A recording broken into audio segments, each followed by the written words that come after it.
रामविलास पासवान जी के सपनों के साथ बिहार के मुख्यमंत्री ने गद्दारी करने का काम किया।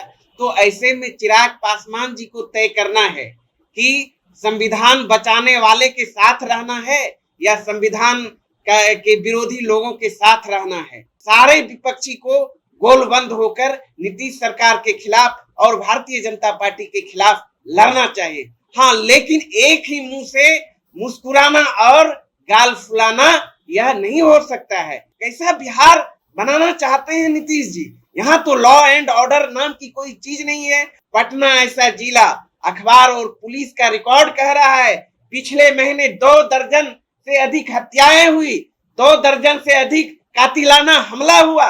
यह पटना का हाल है, जहां नीतीश जी हमारे मुख्यमंत्री हैं, जहां डिप्टी सीएम हो, नाक के नीचे यह स्थिति है। तो आप अनुमान लगा सकते हैं बिहार के अन्य जिले की क्या स्थिति होगी। विधि व्यवस्था का सवाल हो, लॉ एंड ऑर्डर का सवाल हो, बेरोजगारी का सवाल हो, महंगाई का सवाल हो, जाति जनगणना का सवाल हो, चाहे आरक्षित कोटे में बैकलॉग रिक्तियां भरने का सवाल हो, सारे सवालों को लेकर हम लोग लगातार संघर्ष कर रहे हैं और हम लोग इस सरकार को चैन से सोने नहीं देंगे।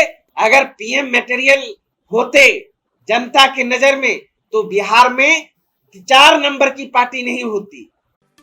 पाम व्यू हॉस्पिटल, पटना का सबसे शानदार अस्पताल, जहां ट्रॉमा सर्विसेज के साथ यूरोलॉजी का भी उचित इलाज होता है। इसी के साथ यहां आपातकालीन सेवा जैसी अन्य व्यवस्थाएं भी उपलब्ध हैं। राहुल यादव जी का एक बयान आया है जिसमें उन्होंने कहा है कि चिराग और तेजस्वी को एक साथ आना चाहिए। जिस तरह से दोनों युवा हैं और युवा साथ आएंगे तो कहीं न कहीं बिहार में जो है विकास बढ़ेगा। क्या कहेंगे, चिराग और तेजस्वी के साथ आना चाहिए था? बिल्कुल, हमारे राष्ट्रीय अध्यक्ष आदरणीय लालू प्रसाद यादव जी ने जो कहा है बिल्कुल सत्य कहा है। और इससे पहले भी हमारे आदरणीय नेता प्रतिपक्ष तेजस्वी यादव जी ने कहा था, आप सबों को पता होगा, उन्होंने कहा था जिस तरीके से भारतीय जनता पार्टी के लोगों ने चिराग पासवान के साथ गद्दारी किया, जिस तरह से चिराग पासवान के साथ रामविलास पासवान जी के सपनों के साथ बिहार के मुख्यमंत्री ने गद्दारी करने का काम किया। तो ऐसे में चिराग पासवान जी को तय करना है कि संविधान बचाने वाले के साथ रहना है या संविधान के विरोधी लोगों के साथ रहना है। गांधीवादी के रास्ते चलना है कि अंबेडकरवादी के रास्ते चलना है कि गोडसे के पद पे चलना है। यह चिराग पासवान जी को तय करना है। और जो स्थिति है, जो हालात है, बार बार पिछले दिनों ही आपने देखा होगा चिराग जी राज्यपाल महोदय से मिलकर बिहार का जो लॉ एंड ऑर्डर की स्थिति ध्वस्त हो चुका है, नीतीश सरकार के खिलाफ उन्होंने मिलने का काम किया था। तो निश्चित रूप से लड़ाई जो बिहार में लड़ रहे हैं चिराग पासवान जी, तो चिराग पासवान जी उसी लड़ाई को लड़ रहे हैं जिस लड़ाई को लगातार हमारे आदरणीय नेता तेजस्वी यादव जी लड़ते आ रहे हैं। चाहे आरक्षण बचाने का सवाल हो, चाहे संविधान बचाने का सवाल हो, चाहे बेरोजगारी का सवाल हो, चाहे महंगाई का सवाल हो, तो इन सारे सवालों पर ईमानदारी से अगर चिराग पासवान भी बिहार के हक हकूक और बिहार की जनता के हित में लड़ना चाहते हैं तो निश्चित रूप से सारे विपक्षी को गोलबंद होकर नीतीश सरकार के खिलाफ और भारतीय जनता पार्टी के खिलाफ लड़ना चाहिए। हाँ, लेकिन एक ही मुंह से मुस्कुराना और गाल फुलाना यह नहीं हो सकता है। जिस तरह से बार बार उनके बयानों में हम सुनते हैं, आप लोग भी अब देखते हैं कि बार बार नरेंद्र मोदी जी को वो अपना हनुमान बताते हैं, राम समझते हैं। ये कैसा हनुमान और ये कैसा राम समझ में नहीं आता है। इसलिए चिराग पासवान जी को भी अपना रास्ता क्लियर करना चाहिए। और जिस तरीके का हालात है बिहार में, खास करके लॉ एंड ऑर्डर का, चहुओर हत्याएं ही हत्याएं हो रही है। यहाँ तक कि आप पिछले दिनों कल आपने देखा अखबारों में रंगा हुआ है किस तरीके से माननीय मुख्यमंत्री नीतीश कुमार जी का गृह जिला में लोग सुरक्षित नहीं है। लगातार 3 बेखौफ अपराधियों ने किस तरीके से नरसंहार को अंजाम दिया और 6 से अधिक लोगों की मौत हुई, दर्जनों घायल है। कैसा बिहार बनाना चाहते हैं नीतीश जी? यहाँ तो लॉ एंड ऑर्डर नाम की कोई चीज नहीं है। और हम तो आप सबों के माध्यम से मांग करना चाहेंगे, राष्ट्रपति शासन लागू होना चाहिए। राज्यपाल महोदय को इस पर संज्ञान लेते हुए बिहार में अविलंब राष्ट्रपति शासन लागू होना चाहिए, क्योंकि बिहार में आम आवाम सुरक्षित नहीं है, लोग सुरक्षित नहीं है, दिन दहाड़े हत्याएं हो रही है। पटना ऐसा जिला, अखबार और पुलिस का रिकॉर्ड कह रहा है, पिछले महीने 2 दर्जन से अधिक हत्याएं हुई, 2 दर्जन से अधिक कातिलाना हमला हुआ।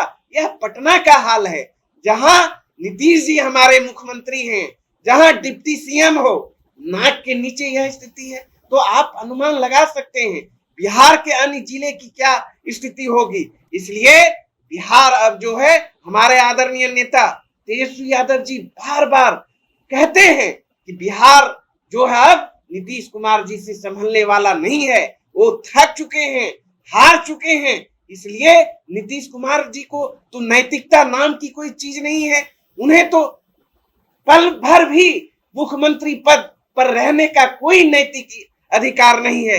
इस तरह से प्रदेश चलाएंगे, लाश की ढेर पर बैठकर प्रदेश चलाएंगे, अमन चैन की बात करेंगे, सुशासन की बात करेंगे। कैसा सुशासन? आप देख रहे हैं पूरा बिहार की जनता त्राहिमाम है और इस सरकार से निजात पाना चाहती है। और इस सरकार के खिलाफ तो मत भी दिया था पिछले चुनाव में, किस तरीके से जनादेश का चोरी करके, किस तरीके से शासनादेश के बल पर नीतीश कुमार और भारतीय जनता पार्टी ने यहाँ सरकार बनाने का काम किया। लेकिन कोई बात नहीं है, अगर सरकार बना भी लिए हैं तो सुशासन देने में नाकाम है नीतीश कुमार। इसलिए बिहार की जनता उब चुकी है और बार बार हमारे जो बिहार की जनता का मुख्यमंत्री माननीय तेजस्वी यादव जी हैं, हर सवाल पर हम लोग युवा राष्ट्रीय जनता दल के लोग, विधि व्यवस्था का सवाल हो, लॉ एंड ऑर्डर का सवाल हो, बेरोजगारी का सवाल हो, महंगाई का सवाल हो, जाति जनगणना का सवाल हो, चाहे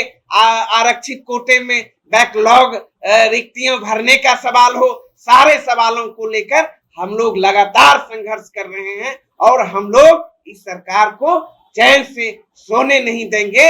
और इसी क्रम में 7 तारीख को भी पूरे बिहार के विभिन्न जिला मुख्यालय पे राष्ट्रीय जनता दल द्वारा जो है माननीय नेता तेजस्वी यादव जी के आह्वान पर जाति जनगणना के सवाल पर आंदोलन का घोषणा किया गया है। प्रदर्शन करेंगे, धरना करेंगे। इसलिए इस देश में जिस तरह से सरकार चलाया जा रहा है, जिस तरह से गरीबों का हक हकूक छीना जा रहा है, इसके लिए हम लोग गोलबंद हैं।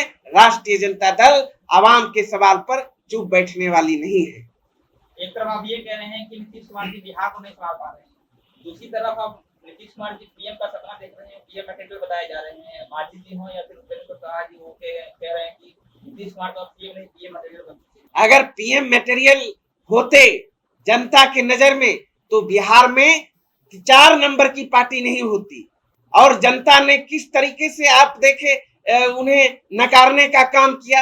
आप सच्चाई पूछिए तो उन्हें जो है फुलाने के लिए उनके दल के नेता यह सब पीएम मटेरियल की बात करते हैं। रियल में वह अब सीएम मटेरियल, वो मुखिया का मटेरियल नहीं रह चुके हैं, वो पंचायत चुनाव भी नहीं जीत सकते हैं। इसीलिए उन्हें पता है अपने ताकत का, इसीलिए तो लगातार वह पिछले दरवाजे से एमएलसी बन के मुख्यमंत्री बनने का काम करते हैं। लड़के देखे जैसे आदरणीय नेता हमारे तेजस्वी यादव जी विधानसभा का चुनाव डंके के चोट पर और जनता के बीच से चुनाव जीत कर आते हैं, उस तरह से नीतीश कुमार में भी अगर है, उन्हें जनाधार पर विश्वास, उन्हें लगता है जनता हमें नेता मानती है, चुनाव लड़के दिखाए, जमानत नहीं जब्त हो गया तो अब कहिएगा। इसलिए अब कहीं कुछ पीएम मटेरियल वाली बात नहीं है। ये लोग जो उपेंद्र कुशवाहा इस तरह की बात जो करने लगे हैं, वो कंप्लीट चमचागिरी पर उतर गए हैं। आप कल मुख्यमंत्री का सपना देखने वाले कुशवाहा जी आज कहाँ, और उन्हें संसदीय बोर्ड का अध्यक्ष बनाया गया, उन्हें तो लॉलीपॉप राष्ट्रीय अध्यक्ष बनाने की बात किया गया था उनके साथ, उन्हें बनाने का सपना दिखाया गया था।